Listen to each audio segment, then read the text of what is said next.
Hello viewers, welcome back to my channel. তো আশা করছি আপনারা সকলে ভালো আছেন, সুস্থ আছেন।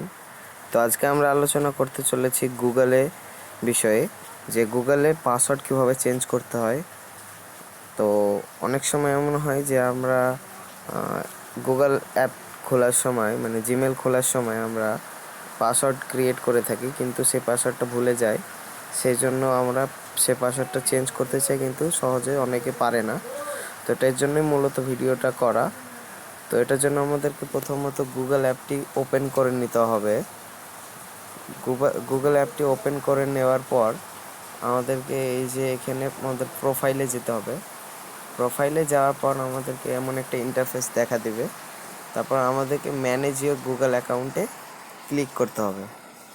ম্যানেজ ইওর গুগল অ্যাকাউন্টে ক্লিক করার পর আমাদের সামনে এমন একটা ইন্টারফেস আসবে, বা আমাদেরকে ডান দিকে স্ক্রল করতে হবে এবং এই যে সিকিউরিটি বলে একটা অপশান আছে, সেখানে আমাদেরকে ক্লিক করতে হবে। তো আমরা সেখানে ক্লিক করে দেওয়ার পর নিচের দিকে স্ক্রল ডাউন করব। স্ক্রল ডাউন করার পর আমরা এই যে এখানে পাসওয়ার্ডে ক্লিক করব। পাসওয়ার্ডে ক্লিক করার পর আমাদের সামনে এমন একটা ইন্টারফেস দেখা দিবে।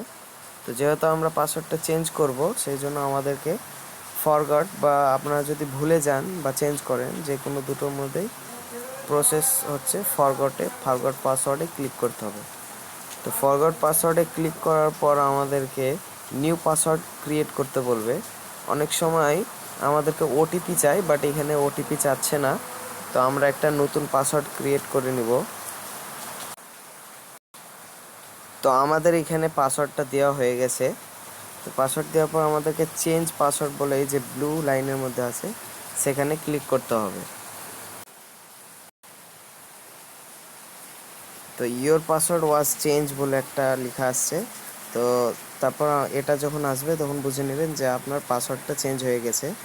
তো এইভাবেই আপনারা খুব সহজে গুগল অ্যাকাউন্টে পাসওয়ার্ড চেঞ্জ করতে পারবেন যদি ভুলে যান। তো এখানে একটা লেখা আসছে we keep your account protect. তো এখানে ক্লোজ করে দিবেন, তাহলেই হবে। তো ভিডিওটা ছিল আজকে মূলত এই গুগল অ্যাপের পাসওয়ার্ড চেঞ্জ করার বিষয়ে। তো ভিডিওটা যদি আপনাদের জন্য উপকারী বা ভালো লেগে থাকে, তো লাইক, কমেন্ট, শেয়ার করতে ভুলবেন না এবং সাবস্ক্রাইবটা অবশ্যই করে দিবেন।